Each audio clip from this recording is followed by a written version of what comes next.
Vous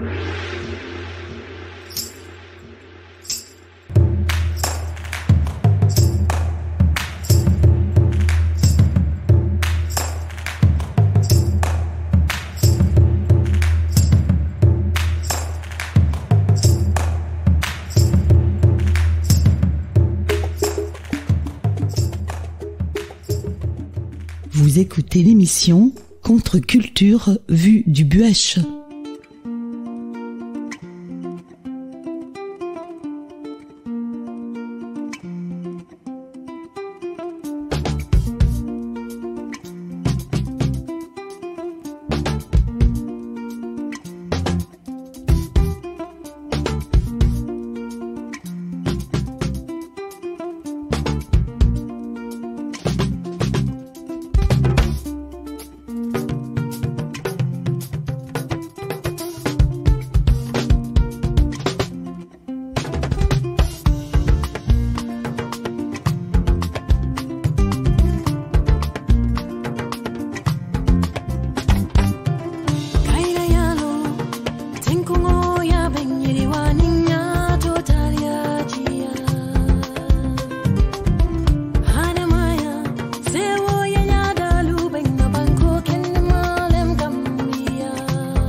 Titre de cet épisode, Last Chance, la dernière chance.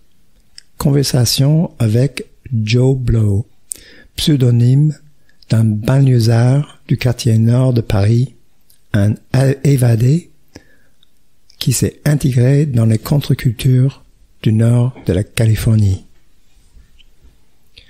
Je m'appelle Scott Holmquist, je suis chercheur et artiste ayant travaillé sur le sujet des cultivateurs de cannabis parmi les 68 États du nord de la Californie.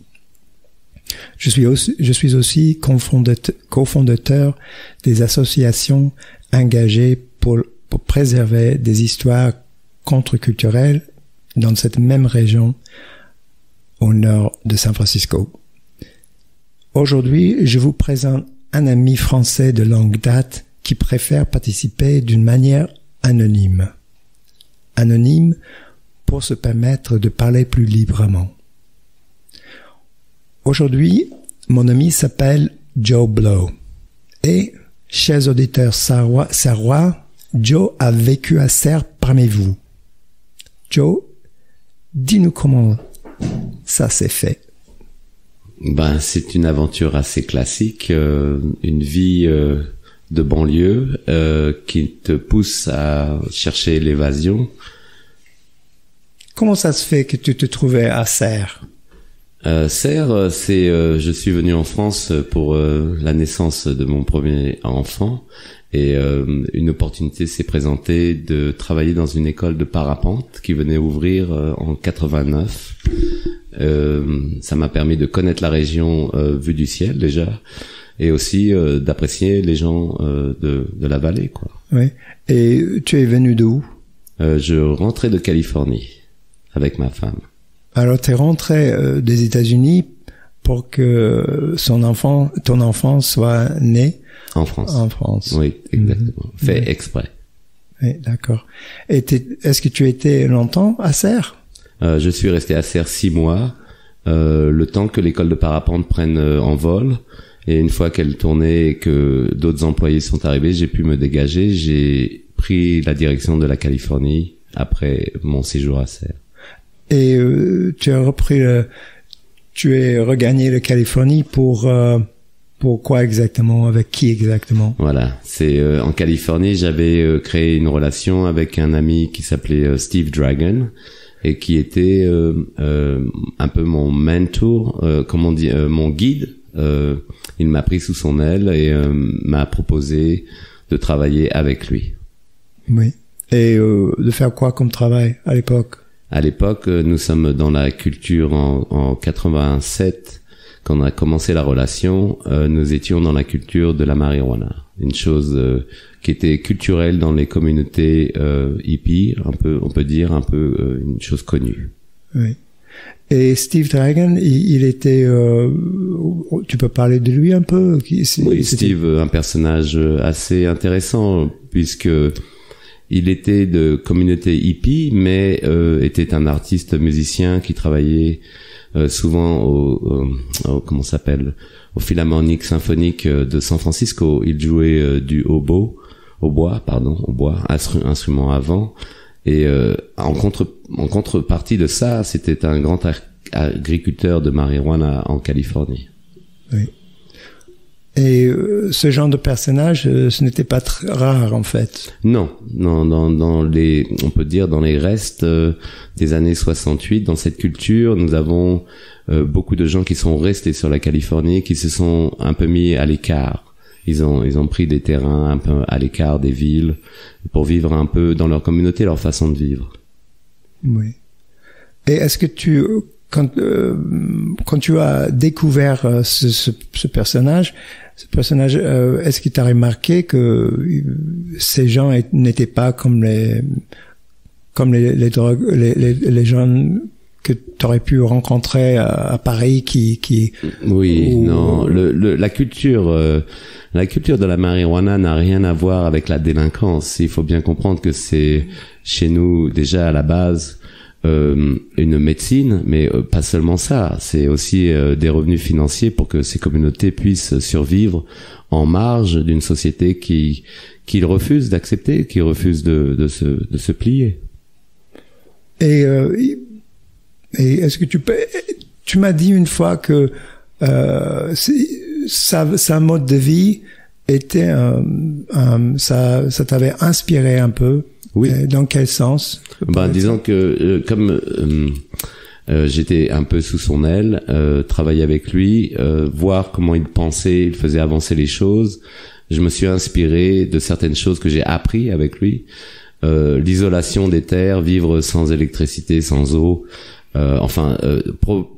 pas sans, mais avoir à fournir toutes ces choses-là, c'est des choses qu'on apprend avec lui et après que j'ai pu reproduire dans la vie pour moi, que ça me plaisait. Et il t'a inspiré d'acheter un bout de terrain dans un lieu qui s'appelle Last Chance. Mm-hmm. Et c'est là où toute la communauté ils vivent ce qu'on appelle en français hors réseau. Est-ce que tu peux parler, expliquer un peu ce que ça veut dire? Oui, en réseau, déjà c'est des forêts de séquoia, de redwood. Il faut tout amener. Il faut faire les routes. Il faut amener l'eau en premier, les toilettes. Faut faire les fosses septiques. Et après, il faut construire. Si tu as besoin d'une habitation, ça peut être un yurt, ça peut être une caravane, ça peut être une maison en bois. Tu choisis ce qui te plaît. Hein. Mais tu n'auras pas de permis, c'est interdit de vivre là. On a la chance que on est un peu à l'extérieur. Voilà, ils nous laissent tranquilles parce qu'on n'est pas trop près des villes. Et ça, c'était ce terrain, et il a brûlé il y a pas longtemps. Oui, en 2020, nous avons un incendie furieux qui a dévasté la région. Oui. Et donc nous avons toutes les maisons ont brûlé. Mais ça fait partie de la vie qu'on mène, c'est-à-dire que on n'attend pas que les pompiers viennent nous aider parce que ils viendront pas. On n'attend pas non plus que on vienne nous sortir de là. Il faut qu'on sorte nous-mêmes. Donc on cherche une certaine indépendance, mais il y a un prix. Oui. Il y a un prix. Et puis je demandais, est-ce que parce qu'il y avait une ancienne école, un bâtiment d'école, j'avais visité plusieurs fois, et ça, il a brûlé aussi. Oui, c'est un bâtiment qui a été fait par la communauté dans les années 78, ils sont arrivés 76, et le bâtiment en 81 était fini pour l'école. Il y avait assez d'enfants sur Last Chance pour ouvrir une école. Oui. Et d'après ce que j'ai appris, en fait, Last Chance, c'était exceptionnel dans le sens que on a essayé je ne sais pas qui, mais les autorités, ils ont cherché à vider les habitants de Last Chance et ils ont fait appel à le gouverneur à l'époque. Oui. Est-ce que tu connais un peu cette histoire? Oui, à l'époque. Tu peux raconter? Oui, quelqu'un de Last Chance, une personne qui vivait avec nous, un voisin, avait connaissance avec des gens à Sacramento, qui est la capitale de Californie administrative, et a pu intervenir auprès du gouverneur pour avoir une dérogation de pouvoir rester habiter une période. Bon, c'est une vieille histoire, et nous avons été confrontés à ce problème plusieurs fois. Mais c'était une victoire à l'époque. Oui, et ça c'était fin des années 70. Ouais, début 80, fin 70, et la victoire était jusqu'à aujourd'hui mémoriable. Ok. Tu m'as aussi raconté comment il y avait un arbre qui a survécu, un arbre assez important qui a survécu le feu. Est-ce que tu peux raconter un peu l'histoire? J'ai des amis. Un ami à moi décédé d'une maladie grave m'a demandé de le ramener en Californie. Et c'est un ami de Paris. Oui, un ami d'enfance. De Paris, un ami d'enfance. Donc j'étais à Paris pour ces derniers jours et aussi pour l'enterrement. Et sa volonté était de revenir. Il connaissait Last Chance. Il avait vécu là-bas. Il voulait retourner. C'est tout. Et comment il a... Alors, pour le voyage, oui, sortir un corps de France pour l'étranger, c'est pas facile. Mais c'est faisable. Il faut simplement ne plus écouter ce qu'on te demande de faire et faire ce que tu dois faire. Donc le corps avait été incinéré, donc j'avais les cendres. Je les ai mis dans un coussin que j'ai mis sous ma tête dans l'avion, sans déclarer quoi que ce soit. Et quand je suis arrivé à la Chains, j'ai pu lui donner une sépulture. Et son désir était d'être enterré à la Chains, comme j'ai dit. Donc nous avons pris un gros séquoia. Nous avons fait un trou avec une tronçonneuse à l'intérieur pour poser les cendres. Nous avons fermé le trou et laissé l'arbre vivre. La chose qui est assez rigolote dans l'histoire, c'est que quand le feu est venu et a brûlé la forêt, c'est la seule personne que je connais qui est passée dans un crématoire 2 fois déjà.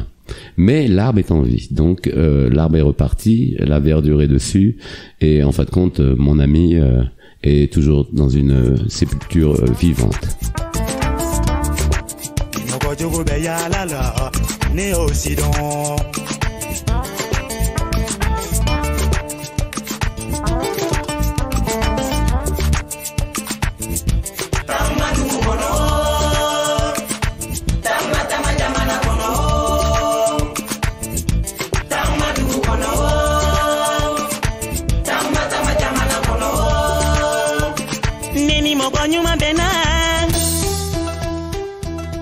Tu disais que tu avais fabriqué un plaque métallique qui était en place aussi. Oui, la plaque est pour simplement l'âge, la personne et la date de décès. C'est une plaque, une photo de lui reproduite sur une plaque métallique qui permet d'avoir comme une tombe, quoi. C'est un peu, c'est comme ça tu peux venir te recueillir. Ouais. Et pour moi, c'est ce genre de geste, ça fait partie. C'est pas étonnant du tout dans le cadre de ces communautés. Oh, c'est spécial, faut le dire. Oui. Mais ça, c'est quelque chose on peut imaginer dans les communautés comme ça, les communautés hippies étalées dans les. Ils peuvent paraître étranges pour certaines personnes, mais si on réfléchit bien, les volontés de la personne qui va décéder doivent être un peu respectées. Donc, si elle demande quelque chose, bien sûr, pas la lune, mais quelque chose qui est faisable, nous avons l'état d'esprit ouvert pour accepter toute chose à faire. Oui, mais il n'a pas demandé d'être enterré dans un arbre vivant. C'est toi l'imagination. Oui, ça c'est moi. C'est toi. Oui, ça c'est moi. Et puis je me demande, à quelle hauteur t'avais fait l'ouverture dans l'arbre? L'hauteur de mes épaules, c'est-à-dire que juste un tout petit peu à la hauteur de la tête. C'est-à-dire pas très haut, pas très bas non plus. Ouais. Et ça l'arbre se referme tout seul sur la plaque avec l'écorce. Tu sais comment il va engloutir la plaque et il va laisser un bout au fil du temps. Ces arbres vivent normalement 1000 ans si on les touche pas. Hein. Donc on a le temps. C'est un arbre qui doit avoir peut-être 200 ans, 300 ans à l'heure actuelle. Oui. Et tu m'as raconté aussi à propos de ça qu'il y avait les gens, des amis aussi, les gens qui viennent travailler à la ferme, là où depuis très longtemps, toi et avec tes fils, vous avez produit le cannabis, le marijuana médicinal sous la loi de 1996. Tu peux raconter qui c'était? Oui, des amis du Sénégal, des amis Wolof, qui étaient là. Fali, un ami à moi, m'a observé, travaillé et regardé ce que j'étais en train de faire. Il travaillait lui-même et il me regardait. Et à un moment, quand il est venu se recueillir, il m'a dit que c'était un peu différent quand même, c'est-à-dire que ils ont l'habitude de faire des cérémonies sépulture, enterrer des corps, mais il m'a dit que c'était quand même original et que c'était bien pensé. Et il trouvait ça différent pour un Français venir vivre en Californie et en 2016 enterrer des gens comme ça. Il trouvait ça un peu différent, c'est tout. Ah, ok. Il a vu quand tu l'as fait la première fois. Il était là. Ouais. Et pourquoi il y avait des Sénégalais chez toi? Ça, c'est intéressant comme histoire. Parce que tu peux raconter ça. La musique, c'est-à-dire que mon fils Armand aîné aime beaucoup la musique et que la musique africaine l'a attiré tout le temps, toute sa vie. Donc, il a joué avec des musiciens du Sénégal qui étaient installés en Californie. Et nous nous sommes après mis amis.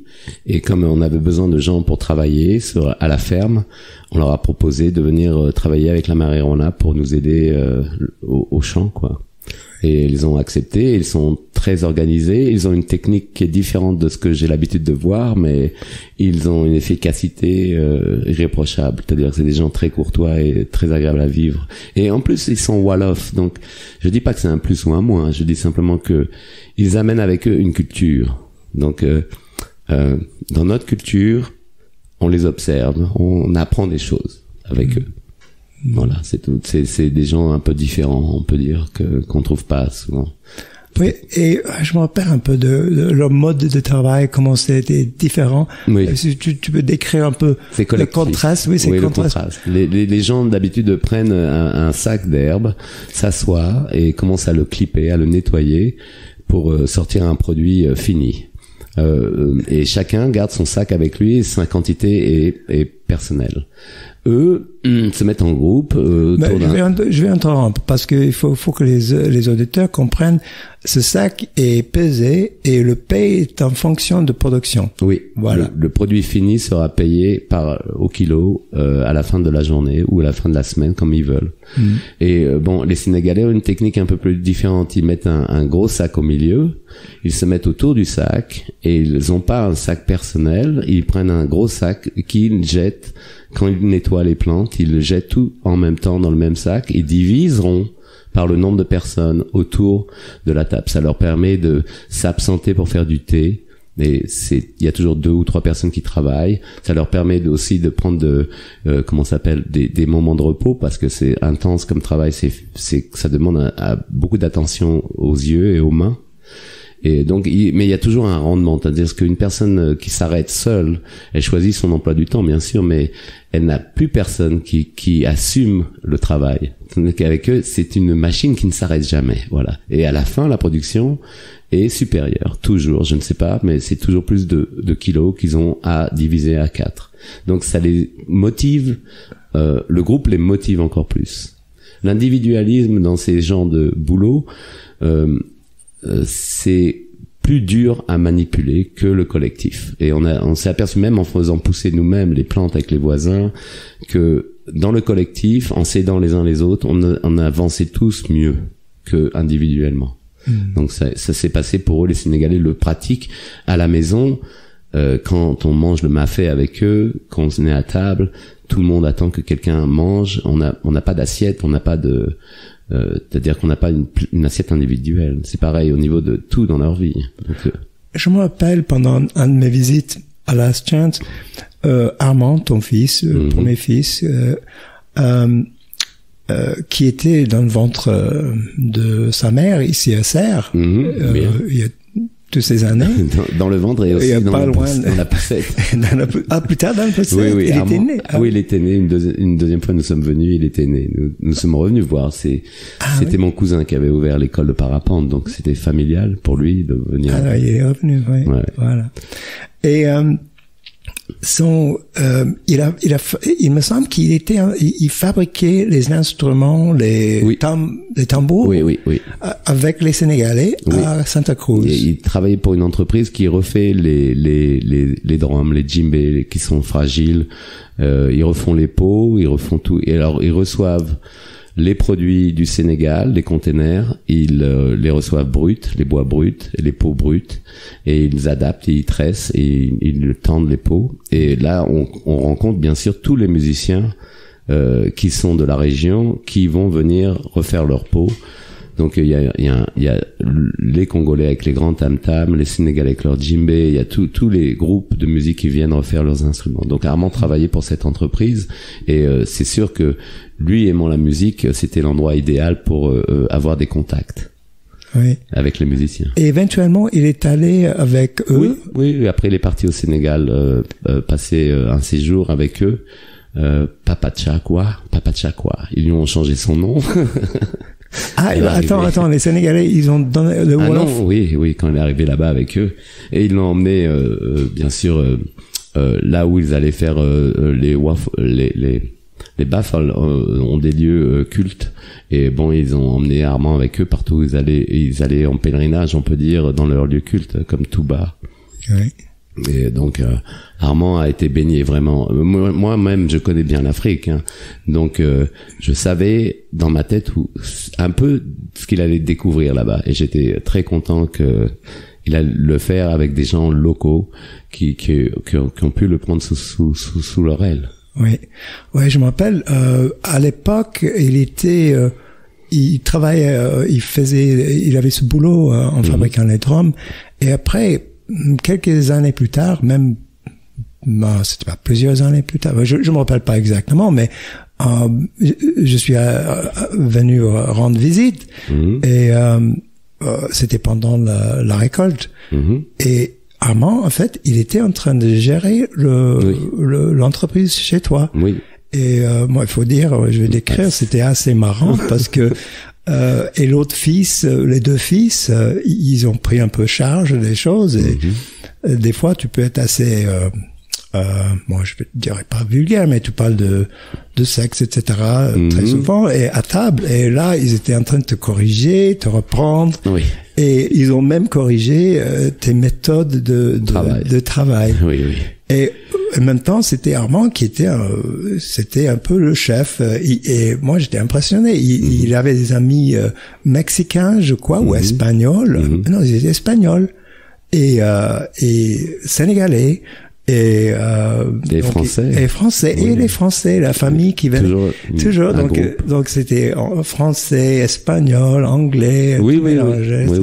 C'est-à-dire que vu que sur la ferme nous avons besoin d'une main d'œuvre, il faut les gens qui vont vivre avec toi, dormir avec toi, manger avec toi tous les jours, c'est bien de les choisir, c'est bien qu'ils te choisissent aussi, ils veulent venir travailler chez toi, mais c'est bien d'avoir une relation intime. Ça va durer pendant 3 mois, peut-être la récolte complète jusqu'à la fin de la saison. Donc on va passer du temps ensemble, donc c'est bien d'avoir un groupe écalyptique mélangé un peu. Des gens qui sont de la région et des jeunes qui ont besoin d'avancer, donc des jeunes qui sont prêts à travailler pour avancer dans leur vie. Ils ont des projets à faire, donc ils viennent travailler un peu. C'est pas du travail légal, on le sait très bien, mais c'est du travail intensif. Et mais je vais interrompre, c'était semi-légal. Il y avait à l'époque c'était médical. Il y avait le marché, si on veut, ou la protection qui était fournie par la loi de. Nous avons tous Armand, 96. Yvan, ma femme et moi avons eu une licence médicale pour faire pousser la marijuana. Ça, c'était la couverture pour ne pas être embêté par la justice. D'ailleurs, c'est une bataille que nous avons eu à faire pour avoir ces cartes médicales légalement données aux gens de Californie qui en avaient besoin. Et ça faisait partie de l'évolution de toutes ces années passer à faire les choses illégalement, mais en sachant que nous n'étions pas des criminels, en sachant qu'on avait besoin, la population a besoin de ce produit pour pouvoir vivre. C'est-à-dire que si on compare, pour moi, je veux pas faire de propagande, mais la marijuana, l'alcool, les pilules du magasin, de la pharmacie, il y a certaines choses qui vont aux gens qui sont appropriées, mais on peut pas considérer, pour moi, la marijuana comme une drogue dangereuse. Ce n'est pas un produit dangereux, c'est un produit médical. Oui.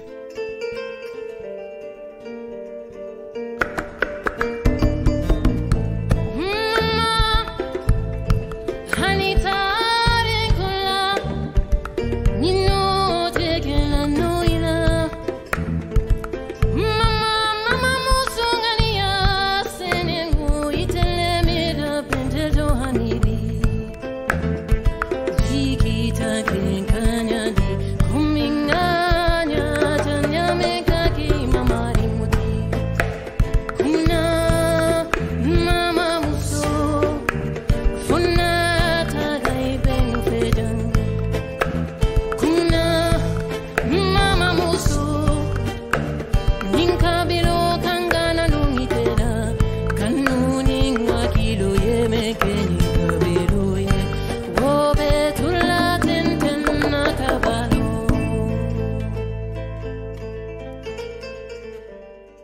Vous écoutez l'émission Contre-culture vue du Buëch. Bon, mais en revenant de cette communauté dans laquelle tu te trouvais, Last Chance, il y avait un personnage qui est devenu fameux, il était tristement fameux. Tristement fameux, oui. Il était sujet d'un grand article dans le New York Times. C'était après ce feu en 2020. C'était Tad et c'était un voisin. Oui. Et est-ce que tu peux parler un peu de lui? Oui. Tad était un voisin qui habitait chez nous depuis que je vis à Last Chance, je le connais. Donc il était déjà là quand je suis arrivé. Maintenant, une personne qui avait décidé de ne plus parler et de communiquer différemment avec papier, crayon ou les yeux. Cette personne avait pris cette décision, je pense, après le retour d'une guerre, comme le Vietnam. Donc c'était un choc peut-être, cette décision de ne plus parler. Donc pendant une trentaine d'années, Tad n'avait pas de voiture. Tad n'a jamais eu de terrain, de propriété privée. Il a toujours habité sur les terres de l'État. Sans faire de bruit, avec une petite cabane en bois. Et nous, dans la communauté, il fait partie de Last Chance, c'est-à-dire que c'est une pièce maîtresse, une personne qui décide déjà de ne pas acquérir la propriété privée pour pouvoir vivre. C'est-à-dire qu'il faut une certaine conscience de comprendre que la terre ne peut pas t'appartenir puisque tu en viens. Ouais. Donc c'est la terre tu appartiens à la terre. Ouais. C'est simple. Il avait compris ça déjà. Donc et il a vécu avec nous pendant 30 ans sans parler. Et les 3 dernières années que j'étais en Californie avant de partir en 2016, s'était mis à parler, à reparler. Donc le choc énorme. Moi je rigolais, je dis tu m'as appris à écrire l'anglais parce que j'étais obligé de parler sur un papier avec toi. Donc il fallait que j'écrive en anglais. Tu m'as appris à lire l'anglais parce que tu me répondais avec tes bouts de papier. Et maintenant au bout de toutes ces années, tu te mets à parler, c'est un choc. C'est-à-dire que j'avais eu un choc d'entendre sa voix sortir de sa bouche même. Mes yeux étaient restés ouverts, ma bouche ouverte quoi aussi. Et bien sûr le problème que nous avons eu à Last Chance, c'est ce grand feu après des orages, un orage sec, c'est-à-dire des éclairs qui ont brûlé la forêt, et l'évacuation s'est faite de nous-mêmes. Nous n'avons pas été prévenus assez tôt, pour pouvoir évacuer seulement nos corps. Le reste est resté. Donc les personnes qui ont pu sortir de Last Chance ont survécu, et Tad n'a pas pu sortir. Oui. Voilà, c'est tout. Ouais, mais c'est aussi c'est plus compliqué que ça. D'après ce que il me semble que tu m'as raconté, un voisin avait essayé de lui. Bien sûr. Il y a eu un moment où Tad aurait pu prendre une décision et rester avec un des voisins dans le champ où il y avait l'école, un grand champ ouvert, et cette personne a pris la décision de rester là et a survécu le feu. Il aurait pu en mourir aussi, mais il a proposé à Tad de rester avec lui et de ne pas essayer de sortir par le parc, par un sentier qui sort du parc. Tad a pris cette décision en conscience, il a pris sa décision, il n'a pas réussi à sortir du parc, c'est tout. Maintenant, la personne qui est restée au Millside, on appelle l'ancienne Syrie, un grand champ, a réussi à survivre en évitant les flammes et en laissant une partie du champ brûler pour y retourner après. Elle a passé une nuit d'enfer et son traumatisme est toujours présent même des années plus tard parce que la mort est passée trop près. Oui. T'as parlé un peu de une solidarité qui appartiennent à ce monde qui fait partie de ces mondes hippies et à la fois parmi les cultivateurs. Un besoin. C'est-à-dire comme toute minorité, parce que quand tu regardes une population comme la Californie, nous sommes une minorité de gens qui vivent comme ça. Dans cette minorité, tu es obligé d'avoir les coudes serrés. C'est-à-dire que on est tous dans le même bateau. Et c'est clair. Et même maintenant, tu peux étaler ça à toute l'humanité. Nous sommes tous dans le même bateau. Mais dans un cas spécial comme nos communautés, nous sommes obligés d'être les coude à coude pour affronter l'État, des fois, pour affronter le feu, pour affronter la reconstruction, parce que il faut reconstruire maintenant. C'est-à-dire que ça aide beaucoup, c'est-à-dire le moral. Comme je disais, l'exemple des Sénégalais qui arrivaient à mettre collectivement leur travail avait abouti à un meilleur résultat. Bon, ben, on a compris que ça se passe pour toutes les choses. La coopération dans ces moments-là aide le moral, aide l'énergie et trouve des solutions. On trouve des solutions plus facilement avec plusieurs cervelles qu'une cervelle. Et peut-être ça vaut le coup pour toi, pour les auditeurs, d'entendre un peu d'où tu viens. C'est-à-dire d'où tu viens, tes parents, ils faisaient quoi, et vous venez d'où, et tes amis, ils étaient qui? Je suis d'une famille immigrée d'Afrique du Nord, la guerre d'Algérie, donc le retour en France en 63.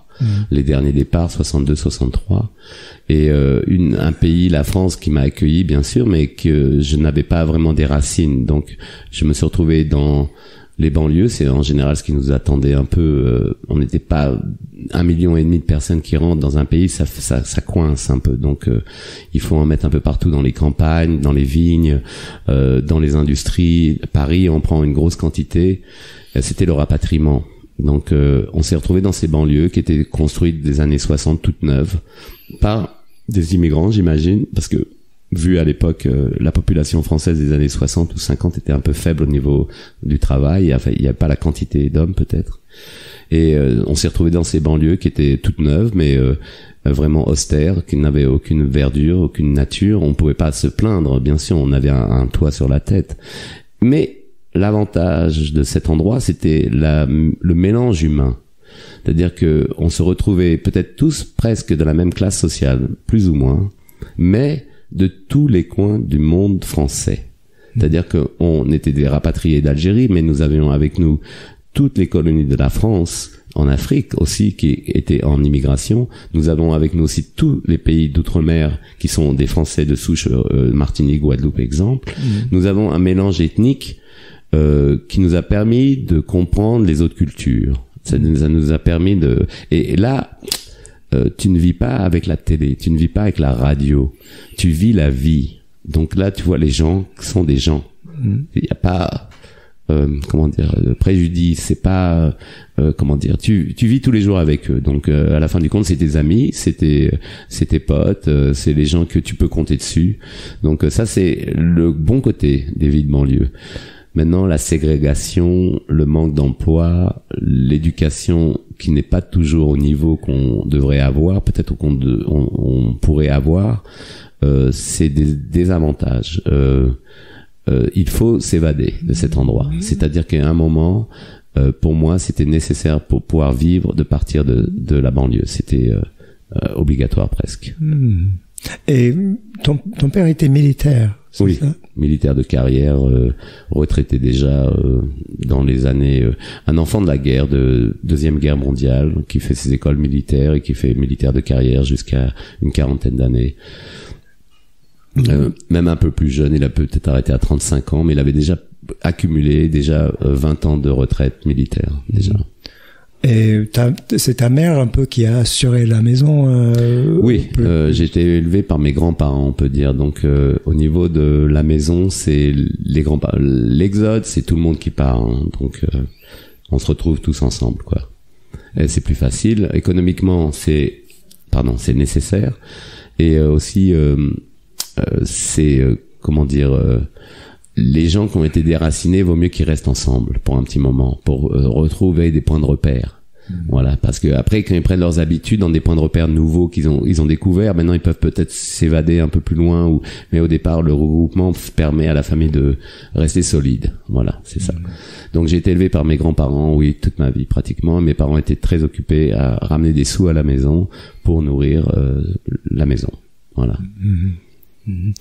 Est-ce que tu n'aurais jamais t'avais un avis sur la vie hippie ou contre-culture quand t'étais dans les banlieues? Non. Aucune idée. Non, aucune idée. Non, une ignorance totale. Bon, on connaît tous Woodstock, on connaît tous les années 60 de l'Amérique, on connaît la Californie sur les images, mais je n'avais pas du tout d'expérience, ni avec personne, ni de savoir exactement ce que c'était. Et est-ce que tu te rappelles, c'est quoi tes souvenirs des premières rencontres à Santa Cruz avec ce qu'on peut appeler le contre-culture, les gens comme Steve Dragon, par exemple. Comme Steve Dragon. Steve Dragon m'a été amené à connaître par un Français qui était déjà installé en Californie. Et cette personne me l'a introduit à lui. Donc, quand je suis rentré dans cette communauté, on peut dire, il y avait déjà des gens qui étaient là depuis longtemps. C'est-à-dire que pour eux, c'est la façon de vivre. Moi, ça peut plaire ou pas plaire. Les gens pourraient rester ou partir. On est tous différents, mais ça m'a plu. Moi, je suis resté. Et c'était le frère de Ben Vautier qui... Non, c'était pas lui. Non, c'était Gérard. Ah, Gérard. Ouais, c'était Gérard. Ok. Tu as connu Gérard. Oui, j'ai connu Gérard, oui. Il est venu à Montpellier. Voilà. J'ai connu là. Il est allé en camping, je crois. Oui. À l'époque. Dans le sud de la France, ouais. Oui, bon. Et on a fait pousser, nous-mêmes ici, de la très bonne herbe. Parce que tu sais, quand tu es comme ça, partout où tu vas planter. Tu vas pas t'arrêter. C'est pas parce que tu es en France ou que tu es en Amérique ou dans d'autres États même d'Amérique, tu planteras. C'est-à-dire que la plante t'a domestiqué. Tu vas la servir. Tu étais en train de parler, de décrire comment la plante éventuellement a fonctionné dans ta vie. Est-ce que tu peux décrire ce que tu veux dire par ça? Disons que au début tu crois que tu es en train de contrôler la plante. Tu décides de quelle graine tu choisis, tu décides de combien d'eau tu lui mets, tu décides de tout ça. Mais au bout d'un moment, comme elle est rentrée dans ta vie, elle a nourri ta famille, elle t'a nourri toi-même, financièrement, je veux dire, après l'effort que tu dois faire. Maintenant, tu t'aperçois que, en fin de compte, tu es là pour la servir. Elle t'a déjà appris à gagner ta vie. En plus, elle t'a appris à te soigner. Si tu as besoin de fumer pour t'endormir, tu as besoin de fumer parce que tu trembles, tu as Parkinson, elle peut t'aider physiquement dans ta vie. Bien sûr, tout ce qui passe dans les poumons n'est pas toujours la meilleure chose, on le sait. Mais la plante, en fin de compte, te domestique. Toi, tu deviens son serviteur. Et j'ai compris ça au bout de quelques années et ça ne m'a jamais gêné d'avoir été, pris d'assaut par cette plante, on peut dire, parce que je m'attendais pas à ça. Et après, je me suis aperçu qu'en fin de compte, elle avait gagné. Ce qu'elle voulait faire, c'est simplement se reproduire. C'est l'éternité pour elle qu'elle cherche, revenir tous les ans et se reproduire. Donc, elle m'a trouvé comme servant de la servir, quoi. Je fais ça. Mm-hmm. Et je vais répéter cette question. Non, mais est-ce que tu peux parler de tes souvenirs de rencontres avec les gens comme Steve Dragon et l'observation les premières impressions ou les observations des hippies qui descendaient, etc. Des choses des fois qui sont assez rigolotes, des gens qui font des positions de yoga. Bon, à l'époque, beaucoup de gens peut-être faisaient du yoga déjà, je ne savais pas, mais ces gens-là allaient faire du yoga avec leur Birkenstock, les chaussures sandalettes, on peut dire, dans l'aéroport, devant tout le monde. Et moi, j'ai essayé d'être le plus discret possible avec lui pour passer ici tranquillement. Et la coiffure, bien sûr, les cheveux toujours un peu longs, et puis une attitude assez aisée, c'est-à-dire pas financièrement aisée, je veux dire assez aisée au niveau du déplacement du corps, et jamais stressé, assez relax, on peut dire, jamais trop stressé. Bon, comme tout le monde, ils ont des choses qui les stressent, hein, mais bon, Steve était assez relax. Et ça inspire à essayer d'analyser un peu pourquoi la personne réagit de cette façon. Et tu te demandes, quelle construction elle s'est faite, comment elle s'est construite pour pouvoir être aussi relax, aussi aisé de vivre. Je crois qu'ils ont aussi abandonné l'image extérieure qu'ils projetaient. Et ils ne s'en occupent pas beaucoup. Ils s'en sont conscients qu'ils ont une image extérieure, mais ce n'est pas un problème. Comment les gens le voient, ne les intéresse vraiment pas. Ça les concerne pas. Eux, ils sont bien dans leur peau, et c'est tout ce qui est intéressant pour eux. C'est assez personnel. C'est égoïste peut-être même. Mais bon, ils sont attirants parce que ils fonctionnent un peu différemment que la moyenne de la population. Donc ils te captivent un peu. Voilà. C'est facile de tomber, pas tomber amoureux, on peut dire, mais d'être intéressé, de copier. J'ai copié ma vie après l'éducation que Steve m'a donnée dans cette communauté. J'ai reproduit avec ma famille un peu la même chose. Je n'ai pas la vie de Steve. Steve n'a pas d'enfant comme moi, sauf tard dans sa vie de 2 filles, mais il n'a pas du tout la même vie que moi. Je n'ai pas joué dans les symphoniques musicales à San Francisco. Je ne suis pas un professionnel de musique. Je n'ai pas la vie de Steve du tout. Mais la ligne d'inspiration est la même. Une certaine indépendance et une certaine volonté de pouvoir faire soi-même. Par exemple, la propriété brûle, on sait qu'on coupe les arbres qui sont brûlés autour de nous, on fait nos planches et on refait une maison. C'est-à-dire qu'on va pas demander à la ville de nous aider. On n'a jamais eu de bus scolaire, on n'a jamais eu de poubelles qui viennent nous chercher les poubelles, on n'a jamais eu ça. Donc maintenant que ça brûle, on recommence, on n'a pas de permis comme avant, bien sûr. Et ça changera rien, c'est-à-dire qu'on s'en fout de la valeur financière des choses et du terrain, puisqu'ils ne rentrent pas dans le critère habituel. Pas de permis, c'est-à-dire que ça n'a pas de valeur. Pas d'assurance, c'est-à-dire que ça brûle, tu restes sans rien. C'est-à-dire que ça, c'est les conséquences de choisir ce chemin, mais on les accepte complètement. On préfère vivre comme ça. Ça nous donne l'illusion de liberté, peut-être un peu plus, c'est tout. Mais quand tu dis mais toi, tu es en train de couper les arbres et toi-même, avec tes fils, deux de tes fils, tu découpes ces arbres pour justement fournir les matériaux. C'est assez rigolo parce que tu les vois pousser pendant 35 ans autour de toi et tu as évité de les couper parce qu'ils étaient magnifiques, ils te protègent. La forêt, c'est comme un château avec des remparts. Les arbres, c'est les remparts. Et puis aussi, si tu coupes tous les arbres, le ciel te tombera sur la tête. Faut dire ça aux enfants toujours. Faut pas couper tous les arbres parce que sinon le ciel va tomber. D'accord. Maintenant, au niveau de la reconstruction, oui, les matériaux sont sur place et on a une scierie sur place qu'on déplace. On a acheté la communauté ensemble avant d'acheter la scierie avec le groupe. Comme ça, chacun peut l'avoir pendant 2 mois, 3 mois chez lui, le temps qu'il découpe ses planches et fait sa maison, quoi. C'est assez simple. Et une rotation assez normale.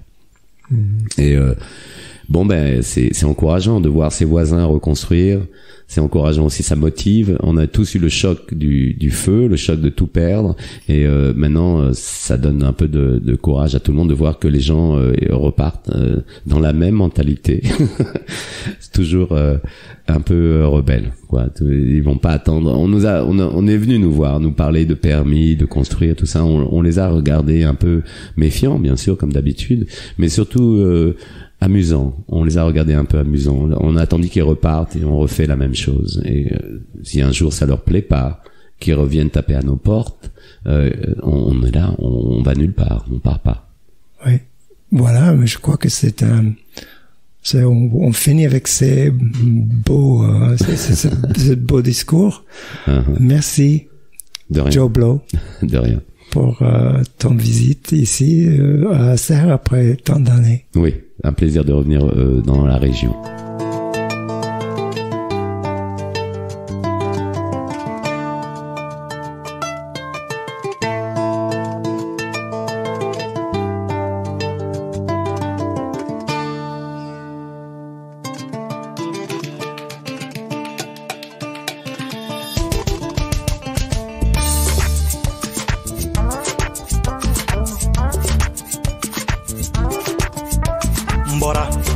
Mbora ka danse na yala $100. Nye fentama nye fentama sidon.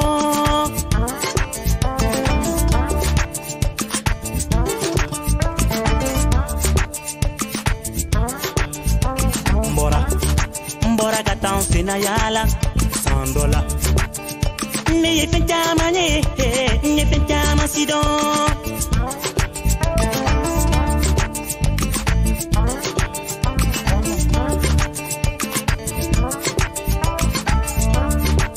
kɔngɔ jogo bɛ yala la ne y'o ye nɔgɔ jogo bɛ yala la ne y'o si dɔn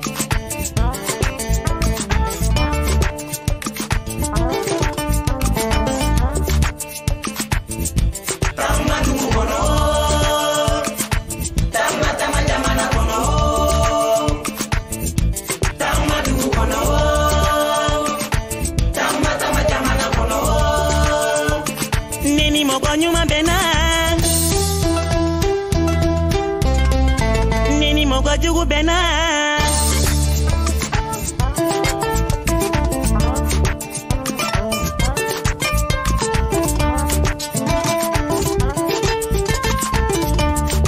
nana nyumu kai duo kapa nana nyumu kai vire kapa nana chidana bediye fodana nan chashere alakanto ni kairani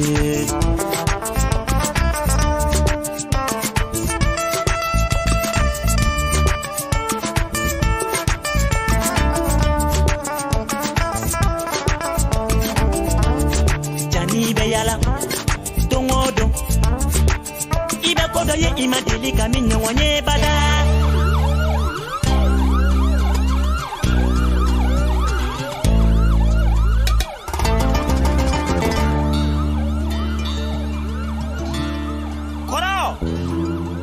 Koro now inyeda nununa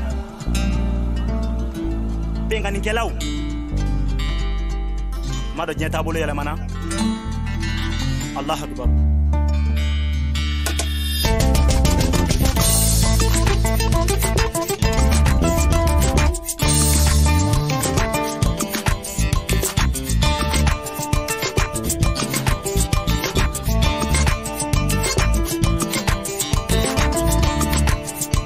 jamana dola na polo jamana jamana inkono mamutu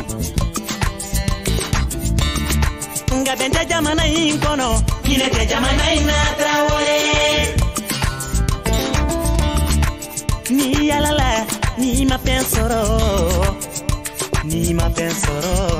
ina benta mando imana boy fa jamana kataga ware ni jamana werela ni wari soro segiso wari tikiya e dakanye mamuti sanu tikiya e dakanye pentama bibolo e dakanye ha ne koro tenyuma badinya nyuma e dakanye